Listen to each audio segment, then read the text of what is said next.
हारिबा था से नुंसीनबगी अमना अमगी वातेंग पांगनबगी अमना अमगी वखल थमनबगी अदुंगलब मतिक मगुल लैरबा था अमनेबा हारिबा था असिदा कना कनागुंबा इसिरि नाउगी मरक्ता अखोयगी मरुक मपांगसिंगी मरक्ता मरि मतासिंगी मरक्ता करिगुंबा दुनियागी हिरमसिंगदगी नुंगाइनदबा लैबा तारगदी मदुसिंग दो अखोय रमजान था हौद्रिङै सिदा कोकथोक हौनसी चमथोक हौनसी अदुगा अखोय रमजान था से मपुंग फाना अल्लाह की मनाक्ता नक्सिनबा होनहौसी अदुगा अल्लाह न याबा बंदा अमा ओइनबा होनहौसेबा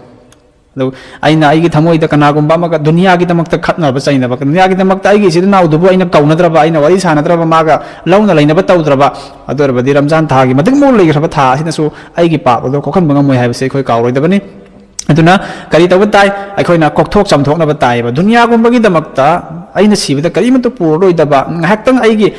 अल्लाहना याबिनबगी दमक्ता दुइती तौबा लाक्लिबा एग्जाम थाबा लाक्लिबा मफम असिदा अइना एग्जाम होल सेगी चे कलम खरगी दमक्ता तिपाई फोन फमफमगी दमक्ता अइना कनागुंबा मगा येकनबा थीनबा हाइबसे मसी इंसान मियोबा वखलोन पानबा अल्लाह बु नुंसीबा रसूल बु थाजबा मी अमगी गुण नते मसी अखोय खुदिमक तौरोइदबनि याम तोकचबनि हन खंदोकदबनि